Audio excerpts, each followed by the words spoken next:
morning. Are you guys ready to get started? Woo!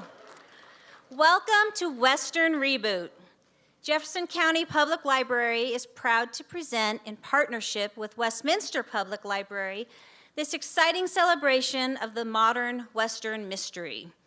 My name is Cindy Matthews, and I'm the marketing manager for Jefferson County Public Library, and wow, do we have an amazing evening planned for you all. Before we introduce our MC for the evening, I have just a few housekeeping items to share. Tonight's event proved to be very, very popular, which thrills us. We had hundreds of people who wanted to attend, especially our keynote later on, but seats are limited. So to accommodate them, we are excited to be streaming the program live on Jefferson County Public Library's Facebook page, on our website, jeffcolibrary.org, and 9 News Facebook, and livestream.com. So, can we give just a friendly hello to all of our virtual guests who are joining us from the comfort of their homes? You should have received a program on your way in. If you didn't get one, we have lots of extras just outside the doors at the top of the theater.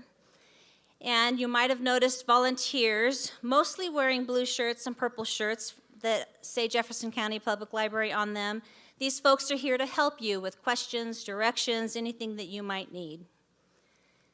Immediately following our author panel, you'll have an opportunity to get some books signed by our incredible authors. Westside Books is also here. If you don't have one, you can purchase one and have that signed. We also have some posters that for tonight's event that you can pick up, or your program, and they're happy to sign any of those if you'd like.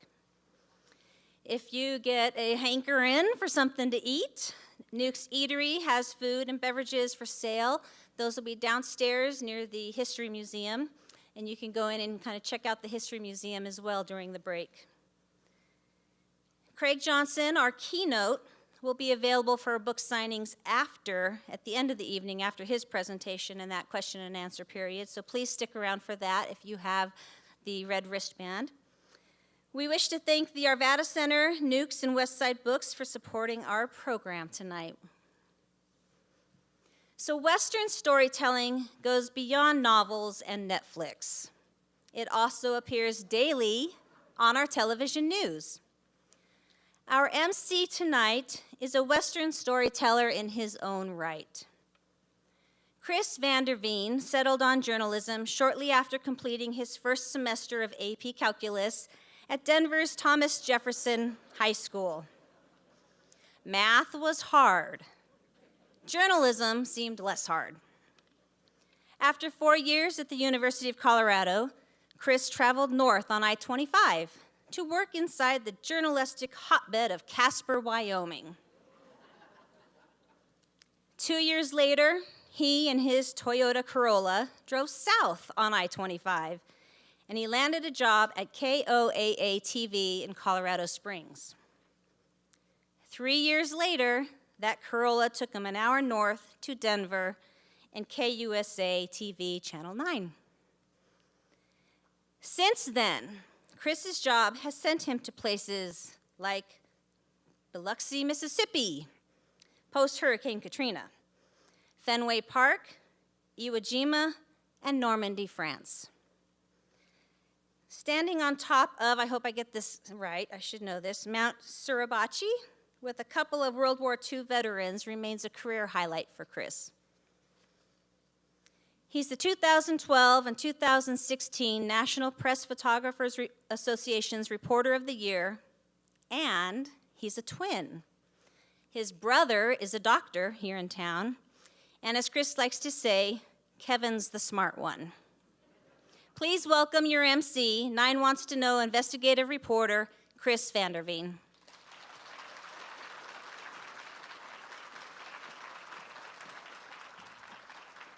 Thanks for having me. I've always been curious about the idea of, and that story about calculus is totally true. I took calculus my senior year of high school and quickly realized at 18 years old that I would never need calculus for the rest of my life. I'm just curious, in a crowd like this, how many of you actually use calculus today? Raise your hand. You are very, very brave souls. Again, my name is Chris Vanderveen. I'm an investigative reporter with 9 News. I've been there for about 16 years. You are totally not here to see me here tonight, and I can totally appreciate that. So I'm just going to merely act as a facilitator of a lot of your questions, and so we'll have a lively and fun discussion. Before we begin, though, we do have a special surprise. We're giving away some free books. Each one of you is wearing a wristband. This is the time you check it. If it has a C on it, you're a lucky winner of a copy of Margaret Coel's novel, The Eagle Catcher. If your wristband has an N on it, you just won Barbara Nickless's Blood on the Tracks. If your wristband has an R on it, you've won a copy of Manuel Ramos' Desperado. If you have an S, you have won Mark Stevenson's Antler Dust. W, you've won Kevin Wolf's Home Place. You can pick up your free books at the West Side Book Sale table after the panel discussion. And if you have car written on your wristband, you are not getting a car. If your idea of Western includes John Wayne and Clint Eastwood, it's time to take another look. In the 20th century, yesterday's cowboys took a back seat as Cape superheroes claimed the stage and shelves. But the Western is back. While today's sheriffs have replaced their horses with trucks, much of the storytelling remains the same. The good guys are still beating the bad guys, and the West is as wild as ever in these contemporary tales. And it's so much fun that this is coming back and highlighting a part of the country that I believe we all love and know and appreciate, and sometimes gets written in a horribly backwards way, and we're just not those type of people.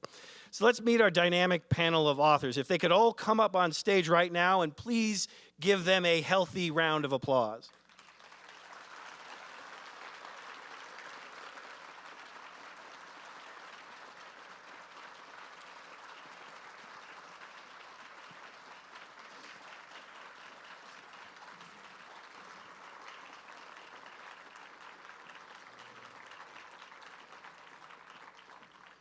Margaret Coel is the New York Times bestselling author of the acclaimed Wind River mystery series set along the Arapahoes on Wyoming's Wind River Reservation. Her novels have received wide acclaim, have been on bestseller lists, including the New York Times, the Los Angeles Times, and the Denver Post.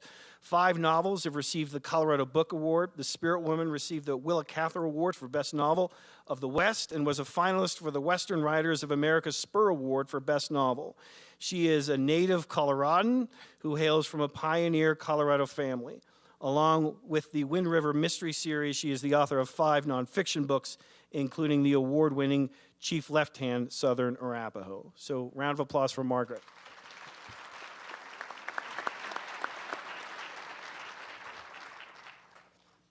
Manuel Ramos is the author of 9 published novels and 1 short story collection. His fiction has garnered the Colorado Book Award, the Chicano Latino Literary Award, the Top Hand Award from the Colorado Authors League, and 3 honorable mentions from the Latino International Book Awards. His first novel, The Ballad of Rocky Ruiz, was a finalist for the Edgar Award from the Mystery Writers of America and won the Colorado Book Award in the fiction category. His published works include Desperado, a mile-high noir, winner of the 2014 Colorado Book Award in the mystery category, short stories, poems, and nonfiction. He is a co-founder and regular contributor to La Bloga, an award-winning internet magazine devoted to Latino literature, culture, news, and opinion. A round of applause for Manuel.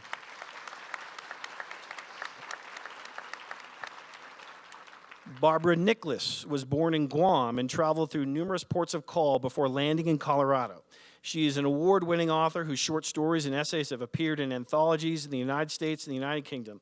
An active member of Mystery Writers of America and Sisters in Crime, she has given workshops and speeches at numerous writing conferences and book events. Blood on the Tracks, which won the This is where I'm just not French. There we go. Sorry. And was runner-up for the Claymore Award in her first novel. She lives with her family in Colorado, and when she's not writing, traveling, or wandering through libraries, you can find her in the Colorado Rockies, where she loves to hike, cave, snowshoe, and drink single malt scotch. Round of applause for that. The son of two librarians, Mark Stevens was raised in Lincoln, Massachusetts. He worked as a reporter for the Christian Science Monitor in Boston and Los Angeles, as a City Hall reporter for the Rocky Mountain News in Denver, as a national field producer for the McNeil Lehrer News Hour, and as an education reporter for the Denver Post.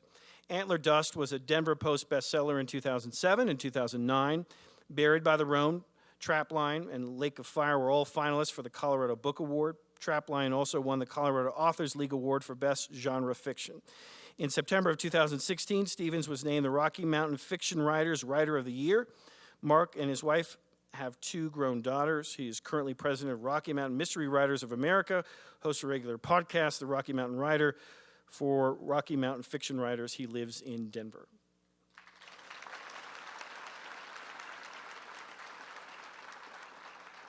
And Kevin Wolfe. Kevin Wolfe is a member of the Rocky Mountain Fiction Writers and Crested Butte Writers. Kevin Wolfe's novel, The Home Place, winner of the 2015 Tony Hillerman Prize for Best Debut Mystery Set in the Southwest. The contest is named after New Mexico's best-known mystery author. His newest novel, Brocart, debuted in October of last year and tells the story of a frontier newspaper man who arrives in the Colorado mining town of Brocart in the hopes of making a fresh start. A spate of mysterious deaths trouble Kepler, and though the sheriff and townspeople wave them off as accidents and suicide, the disturbing marks on the bodies leave Kepler wondering if something more sinister is going on. The great-grandson of Colorado homesteaders, he enjoys fly fishing, old Winchesters, and 1950 Western movies. He lives in Littleton, Colorado with his wife and two beagles.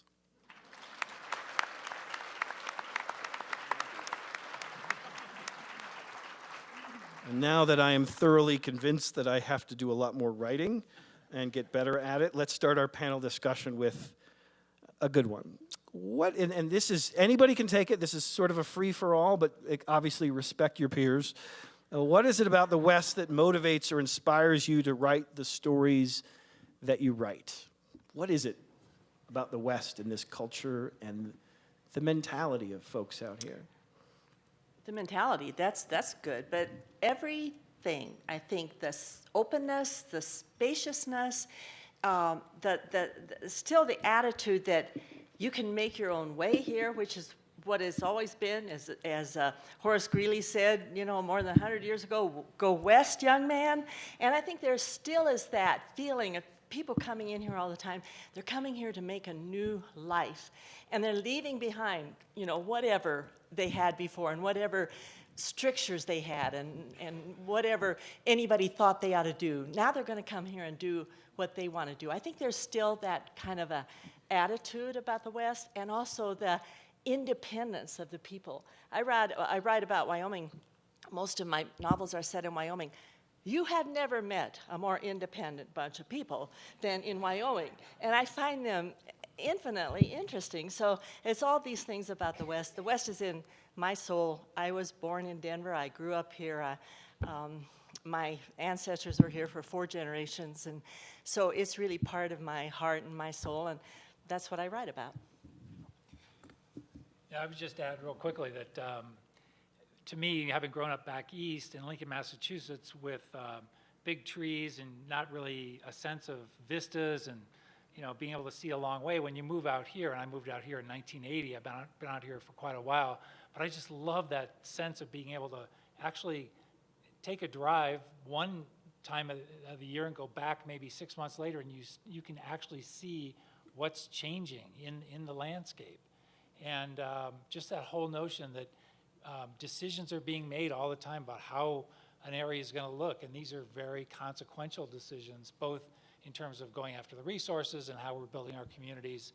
And just as a person, who isn't inspired by the vistas, by the variety, the sheer utter variety of landscapes in the West? So in many ways, has the genre changed in terms of how the view of the West is sort of portrayed in print? I grew up in Colorado, I grew up in Denver, and I was used to every time they portrayed Denver, there always had to be a guy with a cowboy hat on, right? And that's just not, I think there was this simplicity that was sort of portrayed by people who didn't live here. And has that changed, and is there more of an appreciation for what we have now and the diversity of culture, or what is it? I think there's still a myth of what the West is for the people in the East and other places, and they think that we wear cowboy hats and that kind of thing. And I think that Craig Johnson's with the Longmire series has kept that up to a certain extent. When they turn on the TV, when they pick up a Margaret Coel novel, they're looking for those vistas of the West, and those things are there. And I think that what Margaret's done in her books is while the myth is still there, she's shown the reality of Indians and casinos and things like that are not what the West really was. And is there that challenge to not stereotype it in such a way for simplicity's sake? That's why they made us take off our cowboy hats before we came out. But I got my boots on still. There's nothing wrong with cowboy hats, by the way. There's nothing wrong with it. It's just when you see everybody wearing a cowboy hat, that's not Denver. You know, Chris, my books take place primarily in Denver, inside the urban core, and that West is a West that I don't think people are familiar with. And my books also, the protagonists travel to the San Luis Valley, for example, which is more of the traditional view of what the West might be. And I've also gone down into Texas and Arizona, but they always start inside the city of Denver, and that's a whole different attitude. It's a whole different way of explaining the West. The new West, the modern West, as the title in this program indicates, is one of constant change and constant drama, human drama. The background of my latest two books is the gentrification of Denver, the changes in demographics and the population changes, the changes in wealth, the marijuana sellers, the big business that's coming into town. That's a whole different attitude about what the West really is, and I like to explore it in my stories because it's natural for a writer, especially of crime fiction, to take that kind of background and put a couple of interesting characters in the middle of it and see what develops. One thing that has not changed in the West is how friendly we are. So if you walk down the street here, you smile, people smile back at you. And I used to work for Digital Equipment Corporation, which is based in Boston. So I took my smile when I went back there for business. And people kind of, what's wrong with her? She's smiling at me. Back in the West, we really needed to support our neighbors, whether they were next door or they were miles away. And I don't think that's changed, and that's good. Is there an element of realism? I mean, I remember living in Wyoming. My first job was in Casper, Wyoming, and the thing that I appreciated the most is that people in Wyoming, if they like you, they'll tell you they like you. If they don't like you, they'll tell you that too. And there's something comforting about that. There's nothing fake. And I don't want to get caught too much in sort of that Wyoming sort of myth, but can we get, is there that sort of idea that we are who we are because of where we live, and are we structured by it? Well, I think so. And I think that in my novels, I'm always dealing with that tension between what the myth of the West and what, we still want to think the West is all about, and the reality.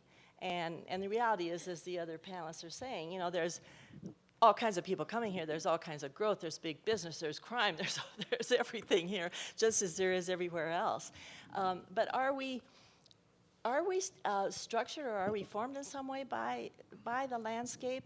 I think we are. And I think my character, Father John O'Malley, he comes from, one of my main characters, he comes from Boston. And when he lands in the middle of Wyoming, he's from a place where they have trees. And he's looking around, and he thinks he's on the landscape of the moon. And he finds out he has to become a different man there's no place out here in the West, in all the vastness and the spaciousness, to hide. You know, he has to face himself finally out here. So in fact, that's one of the things I really love working with in my books, is how the landscape affects the characters. Well, let's use that as a jumping off point for each of the authors to sort of talk about a character in their books that they particularly like, identify, particularly as it comes towards this discussion, and so that the audience can become more familiarized with your work. So whoever wants to jump in first, go right ahead. I'll go. The elders down there are being too polite, I think.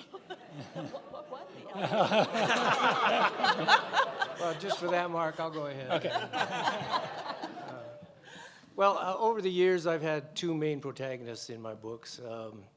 The first 5 novels I wrote were about a lawyer in Denver, a Chicano attorney who's older and was a student in the universities in the late 60s, early 70s. He was a child of that time period of the anti-war movement, the civil rights movement.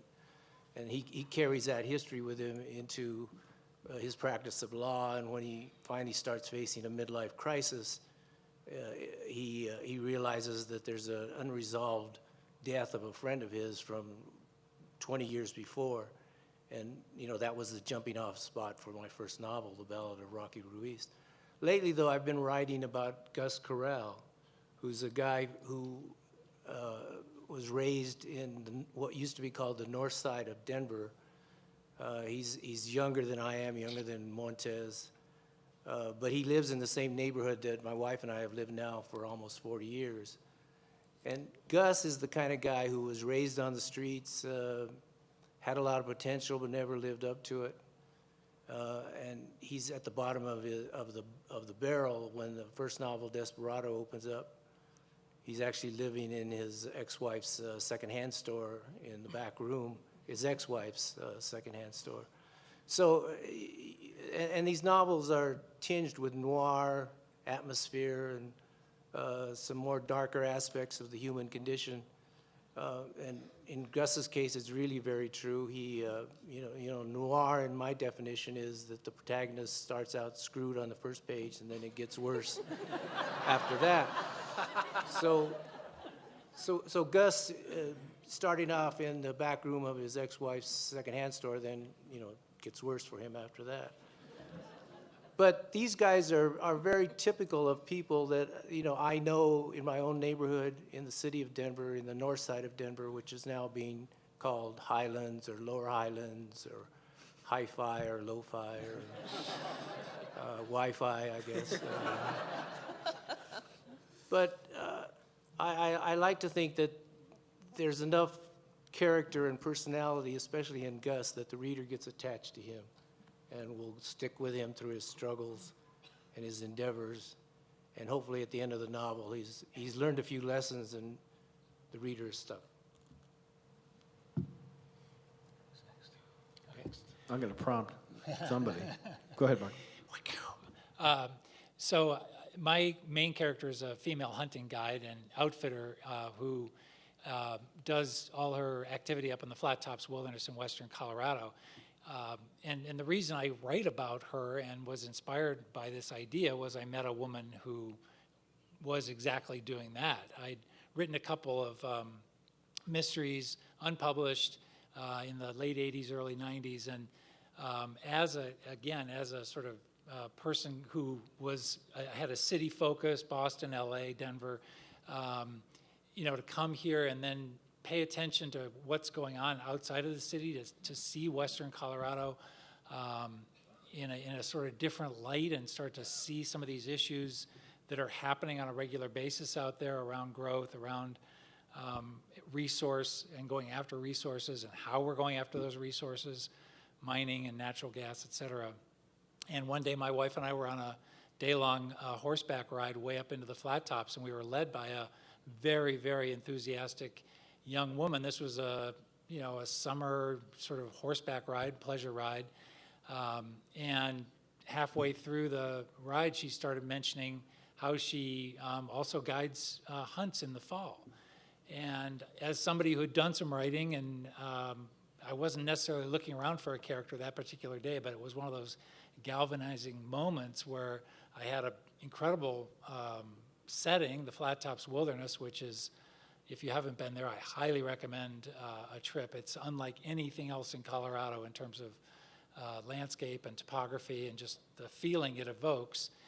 And I had that, and I had this really interesting character, I thought, who could, I didn't know it at the time, of course, but I thought I could do something with that idea.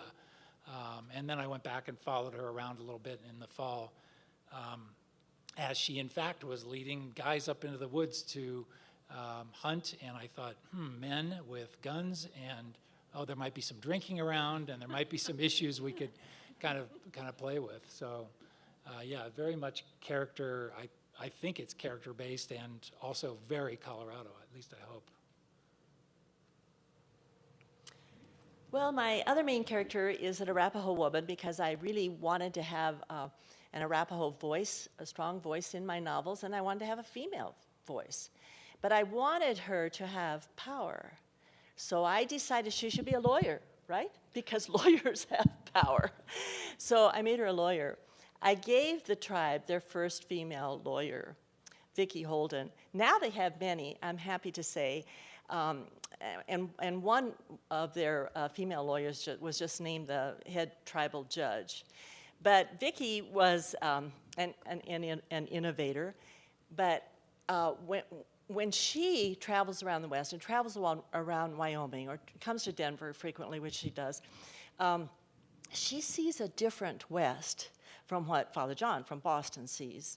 She sees the West as it used to be. She can imagine her people traveling along the trails and camping out along the rivers and things like that. So she sees a whole different kind of landscape from what the other characters see. And I've loved working with that because I wrote history before I started writing these mystery novels, and I'm in love with history.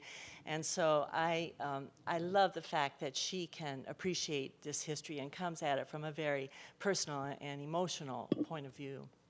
And I guess I came to the West sort of through a back door because I knew I wanted to write a police procedural, and I was trying to come up with something that was different. And I found out that railroad police have the same jurisprudence as traditional police, and I thought, aha, that's my character. And railroads have played such a huge role in the West, of course, and especially here in Denver, and not just in the old times, but now where we have freight trains and we have our commuter trains and we have our light rail.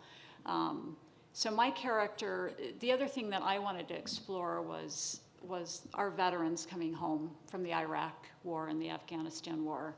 And so my character, she was a former Marine. She served in Iraq in mortuary affairs, and her canine partner, Clyde, is also a former Marine. He outranks her. That's actually a requirement, the way it's set up.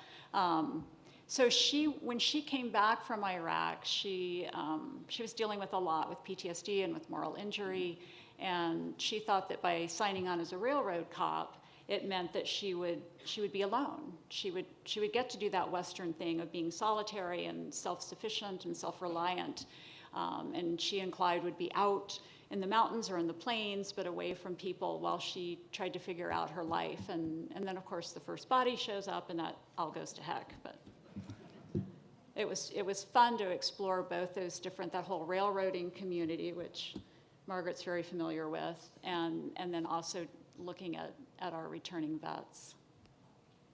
In my novel, The Home Place is set in eastern Colorado.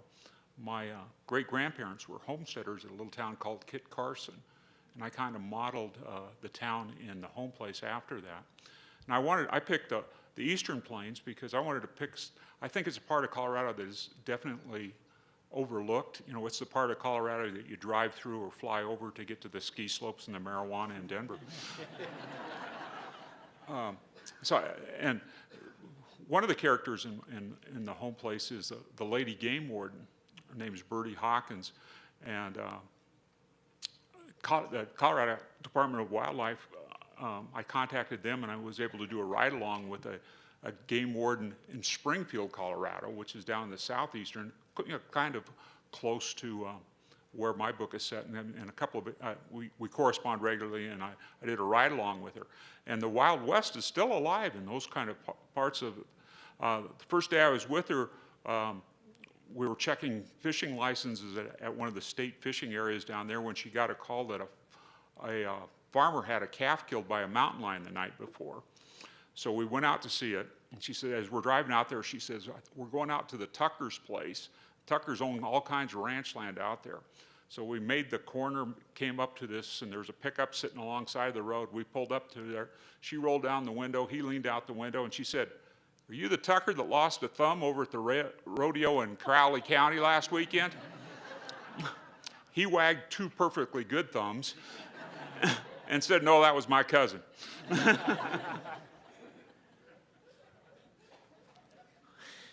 also have two novels that are set in Denver, and one of the reasons, there are many reasons to like Manuel's novels, but one of them for me is that he writes about the neighborhood I grew up in. So it's always fun to move around the old neighborhood with him. But two of my novels are set in Denver, and they feature an Arapaho woman who's a newspaper reporter in Denver. And I always think of those novels as my love letter to Denver because I grew up here, and I still love Denver. And so I go around Denver by hook, by feel. I never read a map of Denver because I don't need one. I know Denver. And so I'm always lost in Denver. I'm going to write a book, and I'm going to call it Lost in Denver. But that's how I get around. So my character gets around the same way. So after the first book came out, this woman wrote me, a reader, and she said, "Margaret," she said, "have you ever been to Denver?" Oh dear. It's all fiction, right? It's all fiction. Come to Denver with me. I'll show you how to get around. You do not need GPS, do not need a map. It might take you a while, but we'll get there. And I need to follow you around because I'm from Colorado Springs. And when I decided to set the novel in Denver, I thought, oh my goodness, I'm in so much trouble. And it really, it's been a passionate affair, I have to say. Denver is a wonderful city. I've learned a lot about it. And so far, I hum a few bars, I've been able to fake it. But I think I need to go writing with you. Or not. You may not.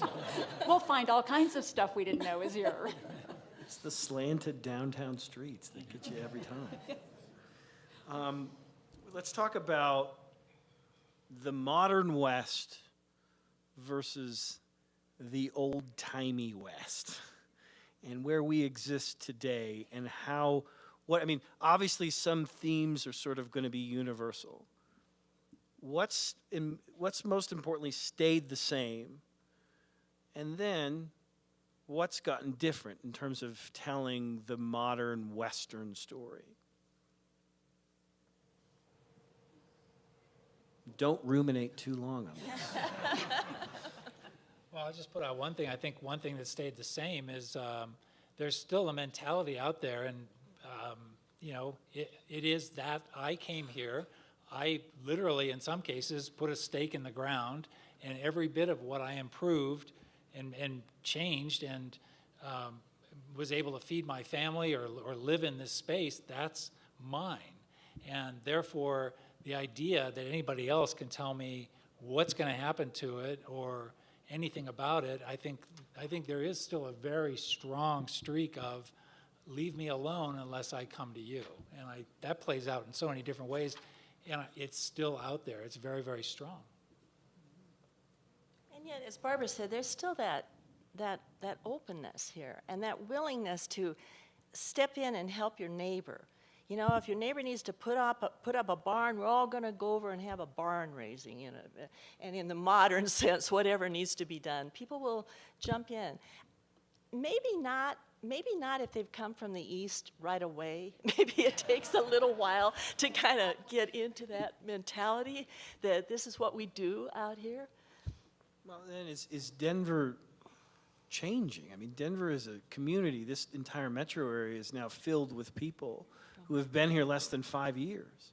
And we sort of bemoan this idea that go back to California, go back to Texas. Just, it's terrible here. Don't ever come here. It's the worst place in the world. It snows every day, kind of thing. I mean, is there that we're still changing and evolving, and can that be captured in the modern Western as well? I know my personal experience, my family, we lost our home in the Waldo Canyon fire down in Colorado Springs. And so going back to that sense of community, it was absolutely amazing what came out of that, including bumper stickers that said create community. And everybody pitched in for fundraisers or donating things or opening up their homes for people to stay at. So in that sense, some of these people had roots like Margaret's family does and Kevin's family does. They've been here forever, and other people were brand new. But they all jumped right into that whole concept of creating a community, and I think that's kind of unique out here. Let's talk about the female protagonists in stories, and this is specific to Margaret, Barbara, and Mark. Having this idea of a female protagonist in the West, is that different? Is it the same? Sort of expand on that idea.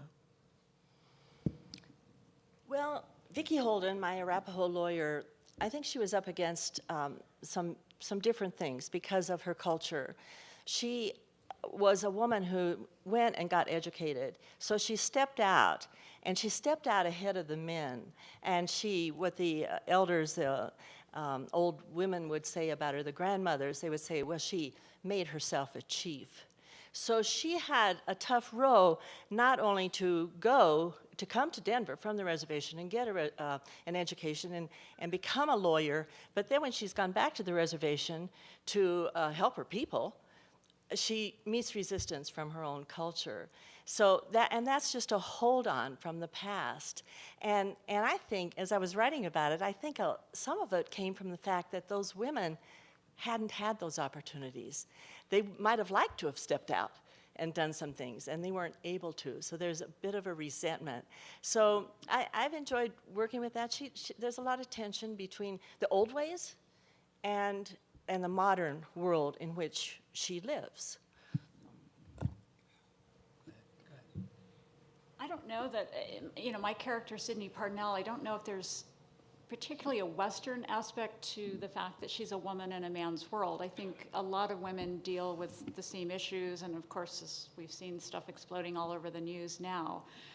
But because she was a Marine, it's predominantly a male culture, she had already dealt with that, and when she came back into the police world, where it became a lot of fun for me is, as writers were always told, make it hard on your characters, really beat them up. And which is kind of hard to do sometimes, but it was easy to do, putting her in a male-dominated culture because she was often perceived as being at the bottom of the totem pole. And as a female railroad cop, she was at the bottom of the totem pole. So every situation she walks into, she's at the bottom. So she's really fallen back on, I guess, what are those Western values of self-reliance and just saying what's on her mind and doing what has to be done. Yeah, for me, it's a great question. I'm sitting here trying to think of something very insightful to say, but she the only reason I felt comfortable kind of diving into featuring a female, and I just, to this day, imagine had it been a guy on that particular day leading us up there, and he happened to mention that he was also a hunting guide, I would have just kind of shrugged my shoulders and thought, well, it probably just would have gone right by me as a possible idea for a mystery series.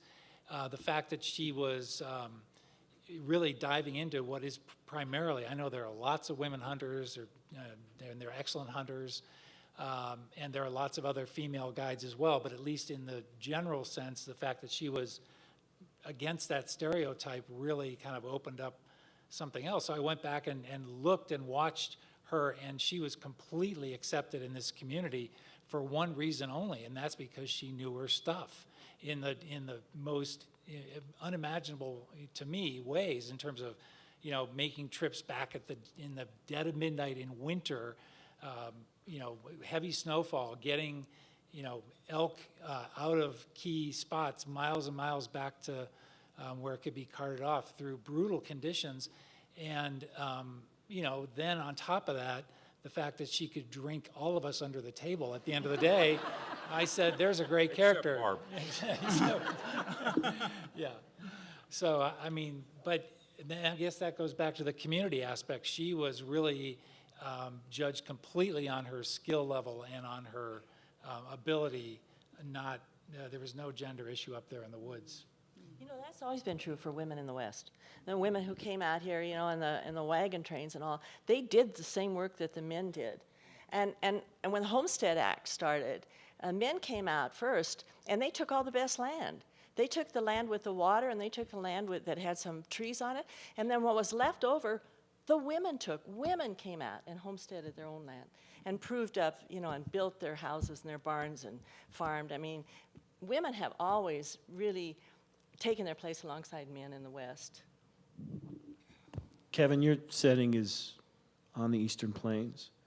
Any special challenges, anything sort of unique to approach when you're sort of approaching it from that idea? You talked about that sort of flyover country between coming into Denver and going to the ski areas. What are the challenges and I guess the opportunities in setting a story there? I really wanted to demonstrate the beauty of the plains in my writing. I think that you go to the mountains and the peaks and the snow and the trees kind of almost shout at you, "I'm beautiful," but there's a subtle beauty to the flatness of the plains, and that was one of the things I really worked hard to do something with it in the book. The other thing is that when we talk about the growth in the West, the Eastern Plains of Colorado is not seeing that growth. It's diminishing. The high school in this little town of Kit Carson that I modeled it after, their graduating class I think is going to be 4 this year. And they've got all the grades in this one school. There's booms and busts with the oil pricing out there. We're in a downturn now. And so it's a depressed area, but you've got the old timers that are hanging on. One of the biggest industries in these little towns now is rest homes and retirement communities for these people that don't want to live or don't want to leave.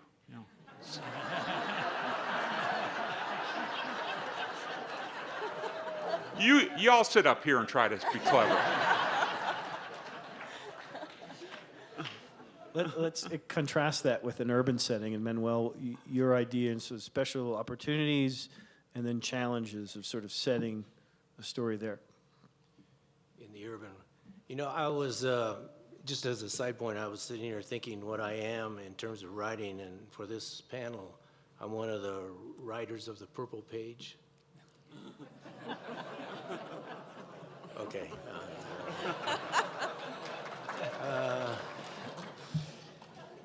The Denver I know that I write about is the same place. It's the community that I've lived in now for almost 40 years has seen tremendous change. When we first moved into that neighborhood, it was primarily an Italian and Eastern European and some Irish and some Mexicans in the neighborhood. Over the years, it changed, and not that long ago, it was more than 50% Mexican-American or Latino in the neighborhood.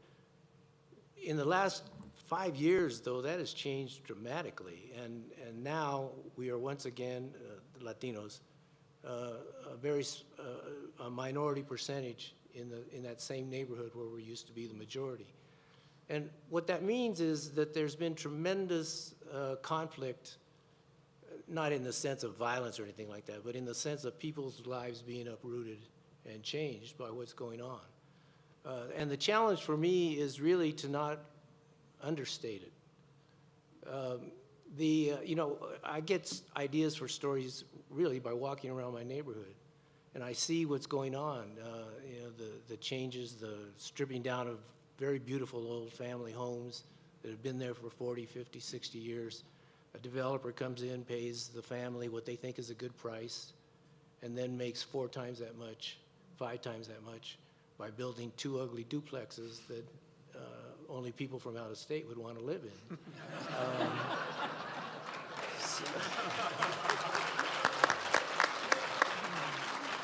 So to me, it's just natural that I take that and put my characters in the middle of it and then say, well, now there's going to be a dead body, and so what's going to happen now? And so the challenge really is to keep up with what's going on. My first, as I mentioned, my first novels were about a lawyer, and they started way back before we even had the Rockies in town, before we had DIA, before we had the light rail, and just at that time of turning the page for Denver from a cow town to, what did they say, imagine a great city or something, a world-class city. Anyhow, they start there, and then the arc of the novels travel about 10 years, tremendous changes. But now there's even more going on. So for me, it's, can I keep up with this? Can I keep telling the story without becoming repetitive, but also with the idea that this is what it's really like for people in my neighborhood, and can I do it accurately? I do want to encourage any of the brave souls. There are 2 microphones right up front, and if anybody has any questions, feel free to pop yourself right up in front of those microphones, and you can ask your question. In the meantime, until that moment happens, until we can sort of say, there, somebody is there, I'm going to ask a couple more questions in relation to just getting going. And I'm assuming there's some aspiring writers. There's an aspiring writer right here. Advice in terms of getting going, finding the topic, finding the discussion, finding that inspiration. And then what's the one thing that you absolutely shouldn't do? I love what a writing teacher told me many, many years ago. He said, you want to write? Then plant the seat of your pants to the seat of the chair and get going. And that's basically what you have to do. If you want to write, you can't talk about how you want to write and think about how you want to write. You sit down and you write. And as to what you're going to write about, ideas are everywhere. As Manuel says, he walks around his neighborhood and he gets ideas. Ideas are everywhere. And if you're a writer, then you have to open up your mind and let these ideas come in. Just let them come in. And it's amazing the things that will come to you. And then you just have to grab onto one of them and go with it. But you have to do it. You have to do it. I think we'd all say the same thing. You got to write, and write some more. And I think one of the most remarkable things to me about writing is no matter how much you like a certain writer and maybe think you want to emulate Craig Johnson or Margaret Coel, and you sit down to write, you are going to find your voice through that process. I've read all books from all these guys up here. They're all different, but they're all doing something that really is personal. And I think for some folks anyway, they're intimidated by, do I have to be as good as that or somebody else? But in the process, you're going to find something just by starting to tell stories. And then the other tip is finish something and then show it to somebody else. Network, get out there, make friends, and listen to feedback. And slowly but surely. I thought that becoming a writer meant I got to sit upstairs, write, slide it under the door, somebody would buy it and read it. And that really appealed to me, too. But Mark Stevens, Barb have been incredibly helpful. I found Rocky Mountain Fiction Writers, one of the organizations here in town of writers, and you can shake a bush here in Denver and find a writers organization too. But I mean, that's one of the things that you got to plug in with some writers that'll help you network and teach you the business of writing as well as the craft of writing. And I think, the publishing world is in such turmoil right now, and it's both good and bad, but we're no longer just dealing with New York and the gatekeepers. There's so many more options for writers out there. You can self-pub, you can go medium press, micro press, whatever it is. But the one thing that a writer has control of is their book. It's the one thing that you can make what you want it to be. You can't tell publishing how they're going to go, and you don't want to because the inmates are running the asylum out there, I'm telling you. But write the best book that you can, study the craft, and then you do get to shove it under the door, sort of, and see what happens. The piece of advice that I remember, one of them, is that a good writer is a good reader. And I would encourage that if you're actually thinking about writing and want to make money off of it, don't think that. But I think we need, I know I do, I read all kinds of stuff. I read more than just mysteries. I read more than Latino literature. You know, nonfiction, biographies of authors I find very helpful. And the idea is that a good writer will steal from other good writers, and in the good sense of stealing. You know, you're going to see what works on the page, what doesn't work, and you're going to put that into your own form, your own style, if there is such a thing. And you will learn from reading what other people have done. And so that it's always never ending. It's writing is an education in and of itself. Every day something new happens, and every day you should write something new, and it's going to change you as well as change the page you're writing on. It is interesting that once you become a writer, it sort of ruins your reading pleasure in a way. I mean, I read a lot too, and I read everything, all kinds of books. But I'm always reading to see how it was done. I'm always looking at the structure. How did this author do this? And if something's wonderful, if a passage is just wonderful, I've read 2 or 3 pages that are just fabulous, I'll stop right then, and then I go back and I figure out what's underneath here. What was the writer doing? How did the author make this wonderful? Because it didn't just happen. So I'm always studying, as Manuel says, you're always learning from what other authors do, but that helps you a lot in your writing, I think. So it's a good thing to do. We're also going to, if anyone wants to raise their hand too, and they don't want to come up front, it's totally fine. I think we have a runner of a microphone. Do we? Cindy Matthews? We have somebody over here. Hard to see them. Fortunately, they've made this very easy to maneuver around, Cindy.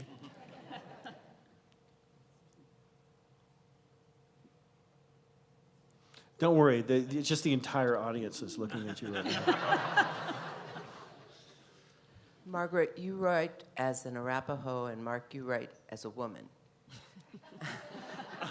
How do you both, do you have to bend over backwards to get everything just right, or how do you get into the shoes of your character? Well, that's exactly what you have to do. You have to walk around. I think of it as, you know, I'm walking around in somebody else's moccasins. I have to get into her world. I also write about a man. I'm not a man. I write about a priest. I'm not a priest. So these are people that, they're not me, but I have to imagine their lives. And that's what writing is all about. Writing is imagination, imagining what other people, how they live, how they think, what they do, where they come from, why they're different from you. And I love doing that. That's what writers do. We work in our imagination. And everything, as far as I'm concerned, everything is open to us, the whole world. Whatever captures our imagination, that's what we have to write about. You can't write about anything unless you're just enthralled with it, unless you're just in love with it. And that's what happened to me. I fell in love with the whole Arapaho people, with their history, with their culture. And then I fell in love with these characters who came to me. And I fell in love with this Jesuit priest, and, you know, and I'm madly in love with all of them. And because I'm able to, you know, try to get into their lives and imagine their lives. That's what we do. When I first started thinking about featuring a female protagonist, I thought, I should probably get this right. And so I went to a used, paperback bookstore, and I brought home a big long stack of female writers writing about female protagonists. And I told myself this sort of conscious reading, I'm going to read these really carefully, and when I come to that paragraph where it kind of gives away the secret about what it's like to be a woman, I'll take that paragraph and I'll kind of just make a note. And you read Sarah Paretsky, you read Sue Grafton, you read Nevada Barr. I became a huge Nevada Barr fan. And you just keep looking for it, and you keep looking for it, and it's not there. It disappears in the sort of ether. It's magic. You start to realize you're writing about the character, not so much the gender, that every human being has access to every emotion that's out there, and you just have to get your character right, I think. So that's my excuse. I'm sticking to it.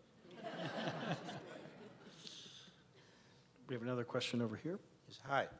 Other than yourself, of course, do any of you have knowledge of another mystery author, maybe undiscovered, just one author that you would say to the audience, you really want to check out their work?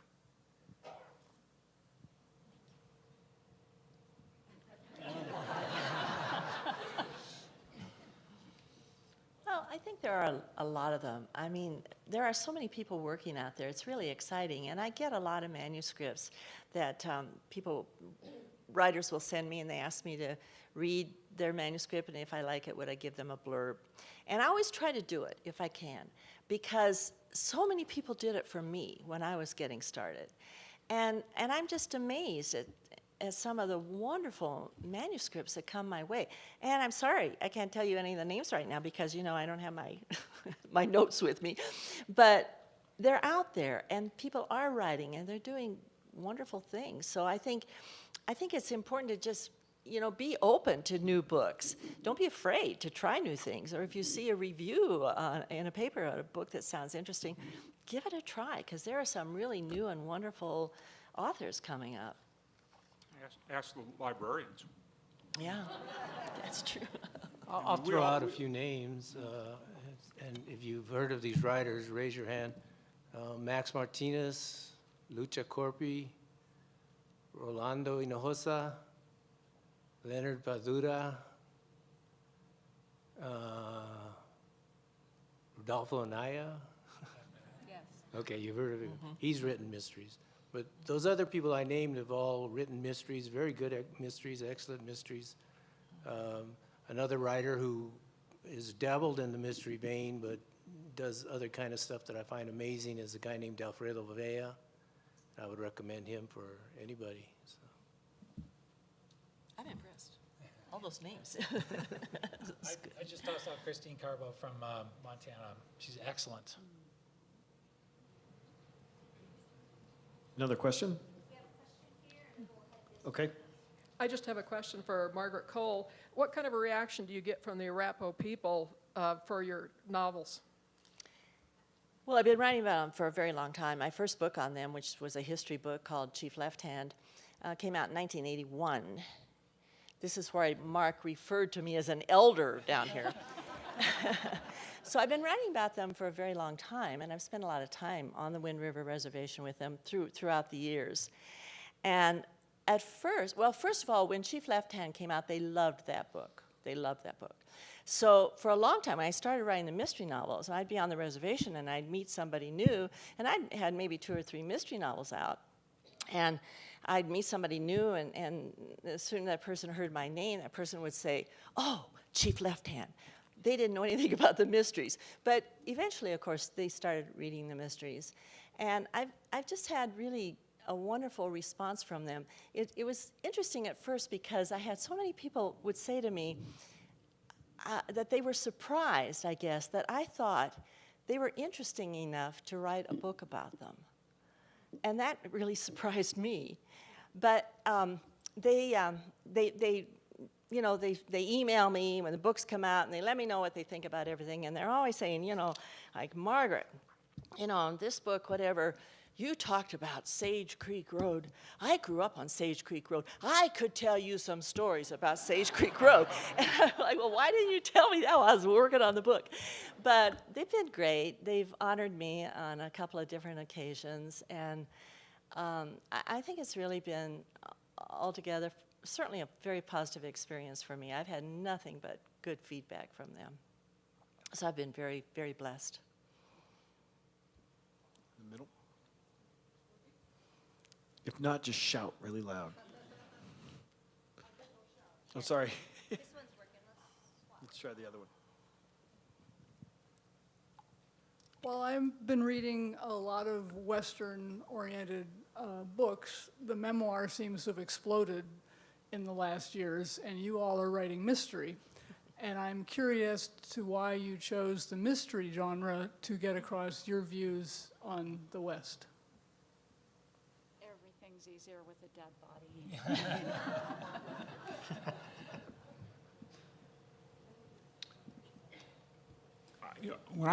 When I set out to write The Home Place, I didn't think I was writing a mystery. I didn't see it as a mystery. I wanted to tell a good story. I had the setting on the plains that I wanted to demonstrate. I had this flawed character that I wanted to put him to the test, and I had to kill somebody right away, so it became a mystery. Yeah, I would just say Tony Hillerman. I mean, Tony Hillerman. If you can, who's not a fan? If you don't know his stuff, that's really where one place to start, I would say. And it just is a great form. I think it's entertaining. It's informative. I learn about things happening around the West just by reading mysteries, and they're very topical and can be very deep. Well, and I think the mystery is sort of, we read fiction a lot of times, it's cathartic. We want the good guys to win and the bad guys to get punished. And I think the murder mystery is sort of the penultimate, the most clear-cut case of that. And for me, it was fun to explore what does justice look like, and my character kind of brushes up against a sort of vigilante justice sometimes, which is a Western concept too. So that whole moral thing was where writing the mystery was interesting to me. Yeah, somebody mentioned that everything's easier with a dead body, and that was Barbara. And there's that. But I think it was Chandler who said, when you're writing and you're going along and you get stuck, have somebody walk in and get shot. And so I figured, well, I can do that. I think what appealed to me about writing a mystery was that mysteries are about something. There's something going on. You learn a lot from mysteries. I mean, I hope that people, when they read my novels, they'll learn about the Wind River Reservation. They'll learn more about the Arapahoes than perhaps they knew. There's something going on in mysteries. They're about something. They're not just about characters sitting around and angsting and studying their navels, They're not just about that. Something happens. Right? Something happens. Yeah. They're about characters who have to deal with the world. And they have to deal with things that come up, and they're tough things, and so they're challenged, and we see what they're made of, and we see what they have to deal with, how that's going to change them, and so at the end of the story, they're different because of what they've been through from the way they were when they started. I love stories, and you get a good story in a mystery, so that's what drew me to them. This one's for Barbara. Sydney's really damaged goods. And I'm curious about how you developed her as a character, because every day she struggles just to get up in the morning. And it's fascinating to me how you came up with her and have developed her. Oh, thank you for that. A big part of her came out of what I talked about earlier with the fact that she had served in the Marines. And as I was writing this book and trying to come up with a character, and so many of these vets were coming home, and people weren't sure how to respond or what to say to them. And I had grown up with a family of vets. My father was a World War II bomber. My uncle was a POW. And these were men who came back changed and who would not talk about their experiences. So that was the biggest driving force for me with Sydney. And I was also going through my own form of PTSD. I found out after the fire had burned down our house, and we'd had some other personal things happen. So it was a cathartic thing for me to give her all the stuff she had to work through to help me work through mine. And her stuff was so much worse that it's like, oh, I don't have it so bad. So, I'm nothing like Sydney. I think the only things we have in common is our love of whiskey and insomnia. But someday I'll be as tough as she is. So thank you for asking. My question is for Manuel Ramos. I lived in Northwest Denver in the 80s and 90s, and very optimistic and hopeful. Jimmy Carter, I had solar panels on my roof. I was in a babysitting co-op, a food co-op. We're just going to change. We're going to make things more community, blah, blah, blah. And a Hispanic neighbor gave me your book, Ballad of Rocky Ruiz, and said, Susie, look at this. And I just, now that I'm older, wiser, and sadder, I just appreciate your way of looking at tragedy, heartache, unfairness with humor and pain and truth-seeking. And I just enjoy your work. Well, thank you. Very nice. Question over here. I have a question for all five of you. I do a lot of reading also, and very good authors do a certain amount of research, into the subjects and people, et cetera, places where that they write about. You all obviously do a lot of that.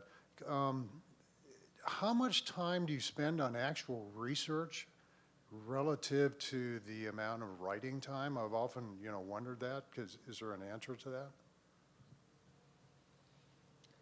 No. Well, I love research. And the problem with research is it can take you over, and you can spend all your time researching and you never get around to writing. So I had to, get very firm with myself and teach myself how to do research. So the way that I do it is I know what I'm going to write. I'm going to write about something, and I know what that something is. And I'll read maybe 3 or 4 books on that subject to give me a general idea, to pull me into it. And then I map out, I do a road map of my own novel that I'm going to write, and I start writing. And then when I come up to something in the story that I don't know anything about, I know I've got to research that. I don't stop writing to go do the research at that point. I just make a note, find out about this, and I keep writing. And so by the time I get through the end of the first really, really rough draft, I've got all these places where I know I don't know what I'm talking about, and that's where I have to go do the particular research that needs to be done.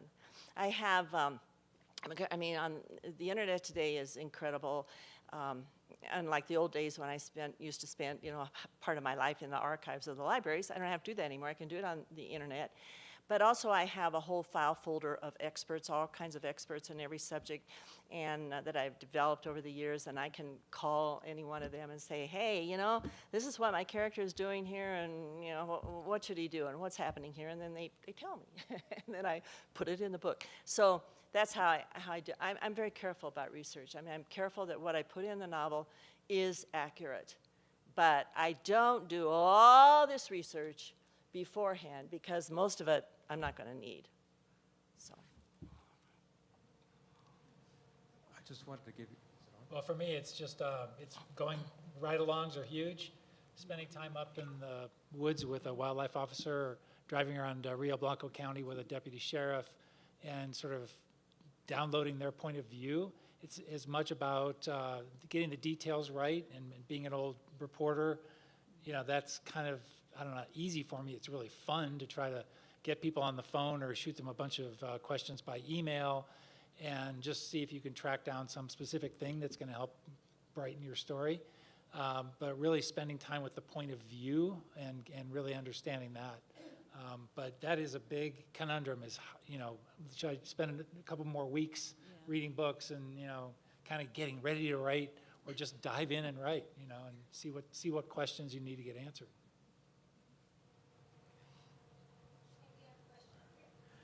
Yeah, here's another perspective. I'm actually not a real member of this audience. I'm a scientist and an engineer.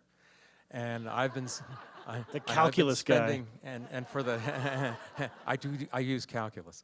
But anyway, for the last almost 50 years now, I've been out here in the Western landscape working with the various cultures, whether they be tribal or small town or urban or whatever. And I had no time for reading any of these kinds of books until somewhere about, I don't know, 15 years ago, a Tony Hillerman landed in my lap.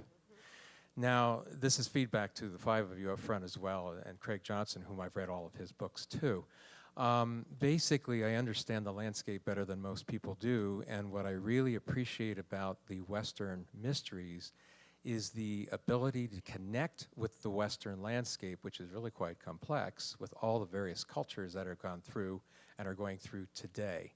And so after Hillerman, here came Nevada Bar, and then, because I know national parks inside out, and I know their hydrology and their geology and all that, and boy, she hits it right on the nose. And then over time, I've been slowly working my way through all these weird books called mysteries that take place in the Western U.S. But the feedback I wanted to give you is my connection is the landscape. I know it technically inside and out, but you folks know the culture of it. And so if you can weave your mysteries around the most wonderful landscape in the world, being the Western United States, it's amazing what you can do. So there's some feedback for you.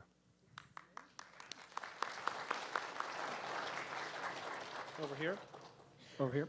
I have a question for Margaret, because I read your series, and I was just wondering, is Vicki ever gonna have a man in her life? I always feel so bad. She's a woman who walks alone, and every time I think she's gonna have somebody. So anyway, that's my question. She's got a man in her life.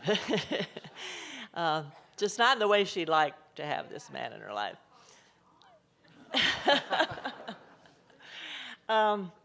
I put this little attraction between my 2 characters in the first novel, The Eagle Catcher.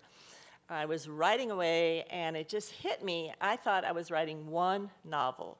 And I thought, if I write one novel, I'll die a happy woman. And I'm writing away on my novel, and I'm, halfway into it or so, and I thought, whoa, wait a minute here. I've got this divorced, beautiful, intelligent woman. Of course, she's my, heroine, so of course she's all these things. And then I've got this tall, good-looking, handsome Irish man who happens to be a priest. And I thought, what if? What if I just put a little, attraction that develops between them, thinking I was writing one novel, right? And so I put it in, and oh my, 20 novels later, I was still dealing with this little attraction between these 2 people. So it was a challenge. It's been a challenge, that's for sure. So is she ever going to find a man in her life? I hope so. I hope so. One of my daughters said to me, come on, Mom, let's get with it. She's not going to hang around waiting on that priest forever. So I hope so. Question up here. Hi, this is a question for all of you. I recognize that as a white person, I can experience and perceive the West in a way that can ignore the genocide and appropriation of indigenous and native cultures. And so, besides writing native characters, how do you as writers and mentors give voice to native and indigenous writers writing in and about the West? Give voice to writers, indigenous writers writing about the West, or? That's correct.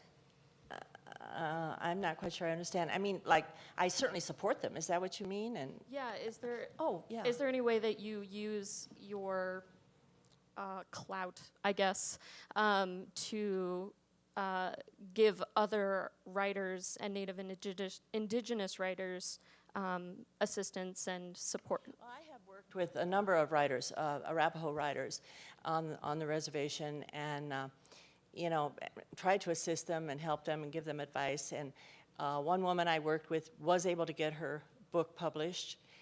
And it's a wonderful book. It's a memoir, and it's called Tell Me Grandmother. And it was a lovely book. She was able to get that published. I worked with her for quite a while on that. So absolutely, I applaud anybody who wants to come forth and write, whether they want to write out of their own culture or write something else. I've always been, and I hope I will always be, willing to help anybody who wants to, is trying to get started as a writer, and especially the Arapaho people. I'm very, I feel very strongly about that. I have a question from the live stream, just to prove that we are putting this up live. Carolyn asks, what happens if after you do your research, you find your original premise on which you based your story was wrong?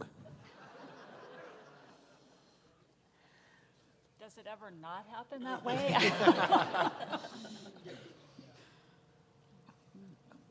Adjust accordingly, recalculating. Right? Recalculating. Mm-hmm. Is that difficult midway through? Is that easy? I mean, we all start off with ideas, grandiose ideas in our heads of where we're going to go, and inevitably something gets in the way of all of that. But what happens if you're just massively wrong and all your assumptions were incorrect? You got to have your guy wake up from a dream.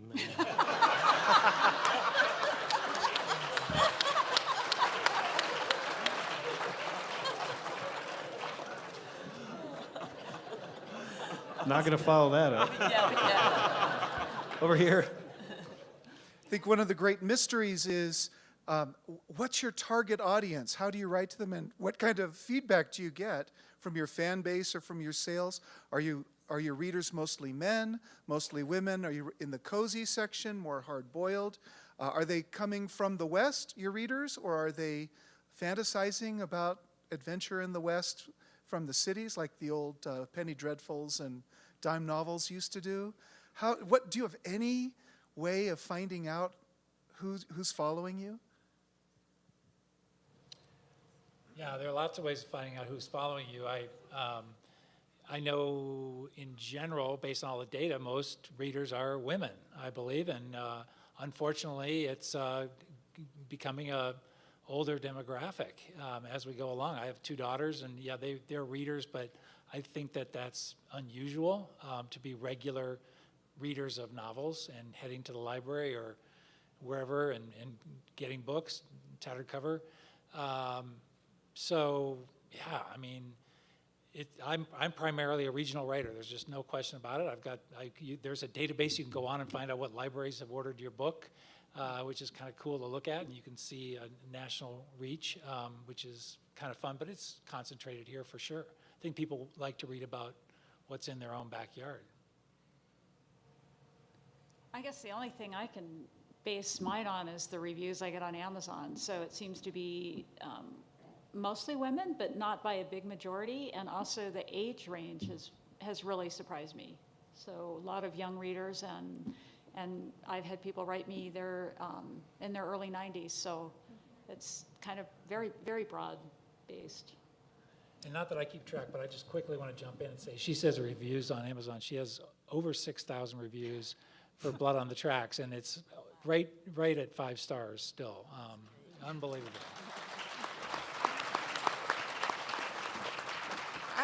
I hear from readers all over. I believe that my readers are pretty evenly divided between men and women, because I hear from so many men, which kind of surprised me, because I think, women tend to be the ones who do more reading, or more buying of books at least. But I hear from a lot of men, and I've also learned that men are more sentimental than women. The men want to get Vicky and Father John together more than the women do. And I hear from readers all over the country and around the world, actually. Russia, China, and my books aren't published there. So they're reading pirated editions of some kind, which is lovely. I got an email one time from a man in Nairobi, and he said he had found 3 of my novels in a store, and he wanted to know how he could find the rest of them. And I said, I don't even know how those 3 got to Nairobi, So I don't think there are any more coming there. So it's been wonderful to, hear from people all over. And they tell you what they think. They tell you what they think about the characters and about the story. And it's great. It's great feedback. Yeah, I think for me, it's mostly women readers, but I really don't know how I would ever prove that. But as an aside, one of the sources of readers for my books has turned out to be university and college classes.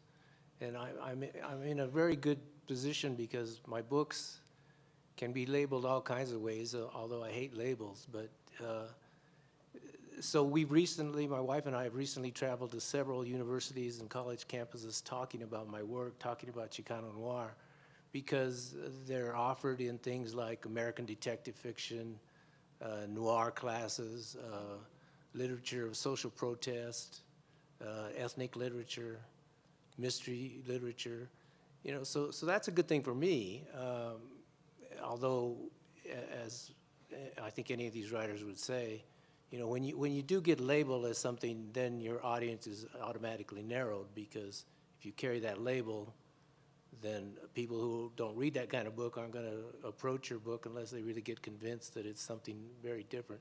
So I'm a little leery of that kind of stuff, but I do appreciate the fact that there's this other audience of students and professors that are using my books. I want to thank each and every one of you for doing this. They will still be available for questions personally. But let's give a giant round of applause.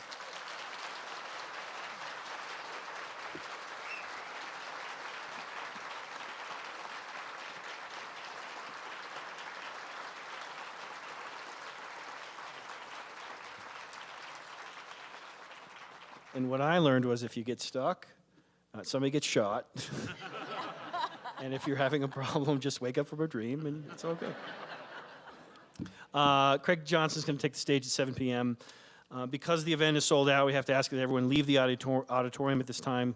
Make sure you take all your belongings with you. Bathrooms are located to the left as you exit the theater, past the concession stand. There is also bathrooms downstairs by the History Museum and a smaller bathroom to the right of the theater. And in case you're feeling incredibly Western right now, you can just go outside, but that will probably get you arrested. Westside Books has books for sale, and the authors are available for signatures. Drinks and snacks are for sale here at the concession stand if you want more substantial food. Nuke's has sandwiches, soups, salads for sale downstairs.